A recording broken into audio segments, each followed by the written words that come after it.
Hoy hablaremos sobre un periodo clave en la historia de la educación, los años que van desde 1822 hasta 1921, una etapa de profundas transformaciones políticas, sociales y culturales que marcaron el rumbo del sistema educativo moderno.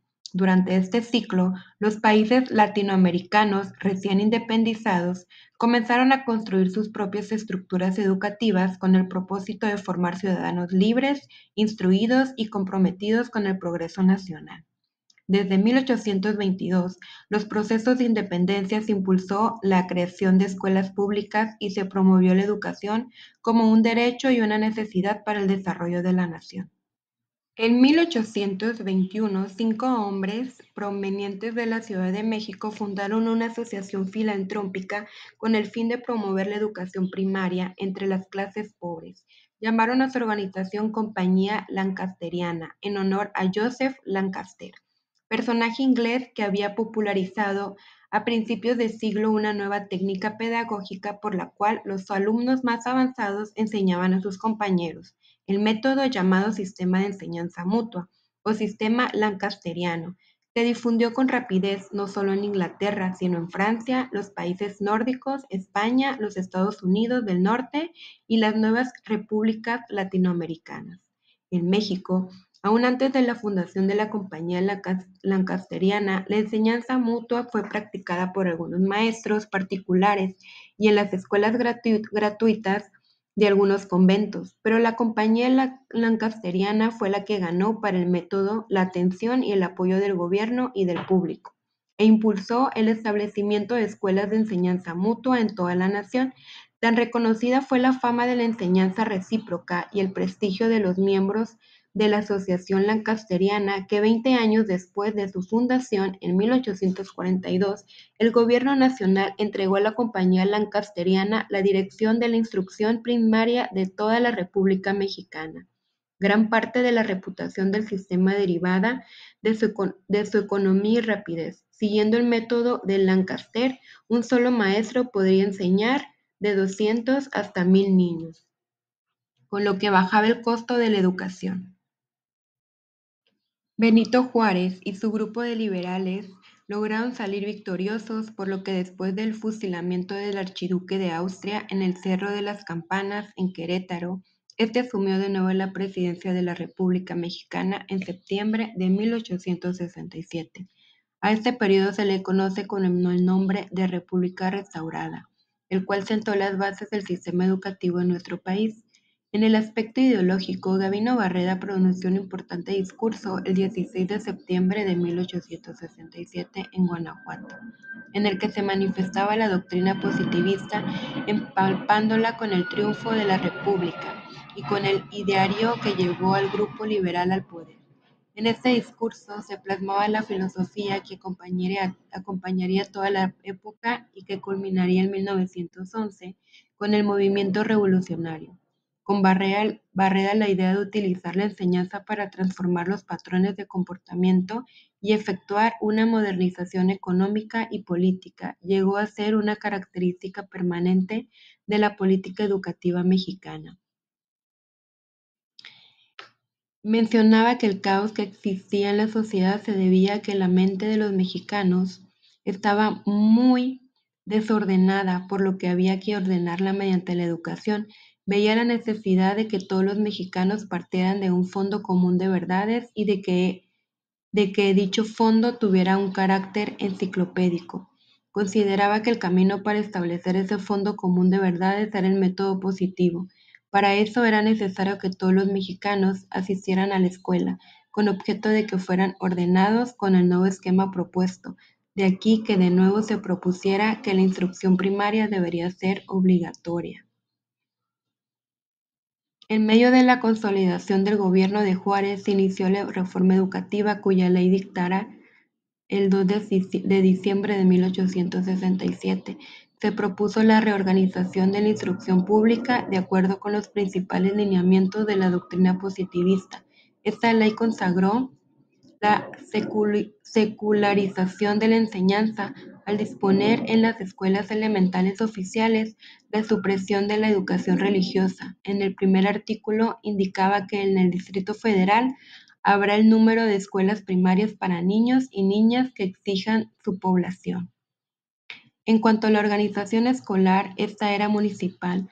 La existencia de las escuelas municipales se remonta en 1821, cuando se consideró a los ayuntamientos como representantes de una población y por lo tanto se dejó en sus manos al velar por las necesidades públicas, entre otras la enseñanza. En 1867 Juárez confirmó esta idea cuando ordenó que los ayuntamientos establecieran y sostuvieran escuelas municipales. Así, el municipio tenía a su cargo varias escuelas primarias en la capital. No obstante, estaba en muy malas condiciones y decía que se hallaban en situaciones deplorables de suciedad y abandono, además de que cada colegio se dejaba a cargo de un solo maestro o maestra, quienes tenían que encargarse de un gran número de estudiantes. De aquí a que la pobreza en que se encontraban los municipios llevó a que la Compañía Lancasteriana continuara con el apoyo a la educación por el medio del funcionamiento de sus escuelas. En 1905, en que Porfirio Díaz aceptó separar del Ministerio de Justicia el ramo de la instrucción pública para hacer una nueva Secretaría de Instrucción Pública y Bellas Artes, cuya titularidad estuvo a cargo de Sierra del 1 de julio de 1905 al 24 de marzo de 1911. Ley de 1908, la idea de que la educación oficial sería esencialmente educativa. La instrucción se consideraría como medio de educación y declaraba obligatoria la educación pública. En abril de 1910 se promulga la Ley Constitutiva de la Escuela Nacional de Altos Estudios, perfeccionando en ella los estudios que se hicieran en las escuelas nacionales preparatorias y en las escuelas de jurisprudencia, medicina, ingenieros y bellas artes, así como desarrollar investigación científica y tomar profesores para escuelas secundarias y profesional.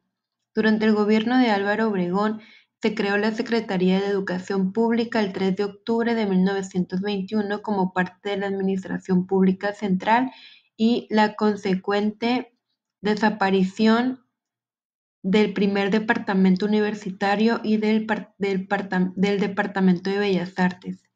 El primer secretario de Educación Pública fue uno de los más firmes partidarios del dar la educación carácter federal, José Vasconcelos. Carranza expide en abril de 1917 la primera ley de secretarías y departamentos del Estado. Por otra parte, la reforma educativa tuvo tanto impulso y aprobación que es latente aún en nuestros días, y con base en esta, mucha de la gente pobre que vive en el país ha podido tener acceso a la escuela, aunque no se sabe a ciencia cierta si esto sucedió porque se volvió obligatoria la instrucción, pero lo cierto es que generó una importante distribución en el alfabetismo entre la población mexicana. De acuerdo con las ideas defendidas por Carranza acerca de la autonomía municipal, en la Constitución de 1917 se suprimió la Secretaría de Instrucción Pública y Bellas Artes, pues contraria la aspiración de democratizar la administración educativa, solo abarcaba al Distrito Federal y los territorios federales. Si bien existían buenas intenciones, los municipios fueron incapaces de afrontar la problemática educativa y ya para 1919 la educación pública resentía gravemente la falta de una adecuada organización. Tan solo en el Distrito Federal quedaban abiertas 148 de las 344 escuelas existentes en 1917. Con la llegada de Adolfo de la Huerta al poder, se iniciaron los cambios para remediar esta situación. En primer término, se le otorgó al departamento universitario la función educativa que tenía el gobierno del Distrito Federal. Para cumplir con la democratización de la administración educativa y con los postulados del artículo 3 constitucional, era ya necesaria una acción a nivel nacional, pues no bastaba Con solo aclarar la educación gratuita, laica y obligatoria, se necesitaba tomar medidas para realizarla. El proyecto de crear una Secretaría de Educación Pública Federal requería de una reforma constitucional. En tanto esto ocurría, asumió la rectoría de la Universidad Nacional el licenciado José Vasconcelos Calderón, quien se había revelado como uno de los más firmes partidarios de dar la educación de carácter federal. Como rector de la universidad y titular del departamento universitario, el licenciado Vasconcelos inició la formulación práctica de proyecto emprendiendo diversas medidas en el objeto de reunir a los distintos niveles educativos, depuró las direcciones de los planteles, inició el reparto de desayunos escolares y llevó a cabo su idea fundamental, que la nueva Secretaría de Educación tuviese una estructura departamental. Los tres departamentos fundamentales fueron el departamento escolar, en el cual se integraron todos los niveles educativos, desde el jardín de infancia hasta la universidad; el departamento de bibliotecas, con el objeto de garantizar materiales de lectura para apoyar la educación en todos los niveles; y el departamento de bellas artes, para coordinar las actividades artísticas complementarias de la educación. Más adelante se crearon otros departamentos para combatir problemas específicos, tales como la educación indígena y las campañas de alfabetización. Vasconcelos asumió las tareas educativas desde la perspectiva de la vinculación de la escuela con la realidad social. En su discurso de toma de posesión como rector de la universidad, afirmó: "Al decir educación me refiero a una enseñanza directa de parte de los que saben algo, en favor de los que nada saben. Me refiero a una enseñanza que sirva para aumentar la capacidad productiva de cada mano que trabaja, de cada cerebro que piensa. Trabajo útil, trabajo productivo, acción noble y pensamiento alto. He allí nuestro propósito. Tomemos al campesino bajo pensamiento,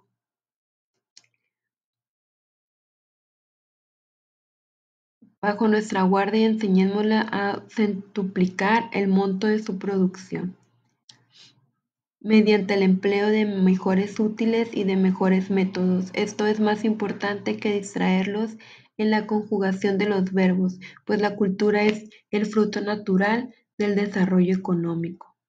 Con estas ideas y a través de la publicación del decreto del diario en el Diario Oficial de la Federación, se creó la Secretaría de Educación Pública el 3 de octubre de 1921. El 12 de octubre del mismo año, el licenciado José Vasconcelos Calderón asumió la titularidad de la naciente secretaría. Una nota de prensa de la época lo refirió de esta manera: "En sus inicios, la actividad de la Secretaría de Educación Pública se caracterizó por su amplitud e intensidad: organización de cursos, apertura de escuelas, edición de libros y fundación de bibliotecas, mediante estas que en su conjunto fortalecieron un proyecto educativo nacionalista que recuperara también las mejores tradiciones de la cultura universal. En 1921, el número de maestros de educación primaria aumentó de 9.560 en 1919 a 25.312, es decir, se registró un aumento de 164.7%